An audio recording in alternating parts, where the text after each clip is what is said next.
Hivi sasa tumo ndani ya mwezi miongoni mwa miezi mitukufu, mwezi wa Dhulqaada.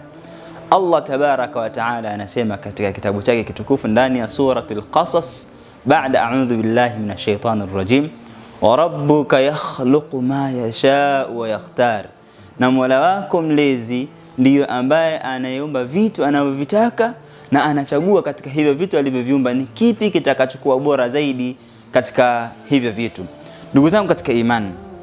Allah tabaraka wa taala katika moja ya hikma na uumbaji wake, Allah tabaraka wa taala alijalia katika ulimwengu huu kuwa kuna mwaka mzima, ambapo ndani ya mwaka kuna miezi 12, na katika hiyo miezi 12 Allah tabaraka wa taala alijalia ya kwamba kuwa kuna miezi minne, hiyo ni mitukufu tofauti na miezi mingine yote iliyobaki. Na miezi hiyo minne imekuja kufafanuliwa na mtume wetu Muhammad sallallahu alaihi wasallam pale aliposema ya kwamba mwezi wa kwanza ni mwezi wa Dhulqaada, mwezi wa pili ni mwezi wa Dhulhijja, mwezi wa tatu ni mwezi wa Muharram, na mwezi wa nne ni mwezi wa Rajab. Kwa hiyo ndugu zangu katika imani, hivi sasa tumo ndani ya kipindi cha mwezi mtukufu, na mwezi unaofuatia pia ni mwezi mtukufu, na mwezi unaofuatia pia ni mwezi mtukufu. Lidhalika ayuhal ahibba, tukithirishe sana kufanya matendo yaliyokuwa mazuri, kwani unapofanya matendo yaliyokuwa mazuri katika miezi inayopendezwa na Allah tabaraka wa taala, basi malipo yako ni makubwa zaidi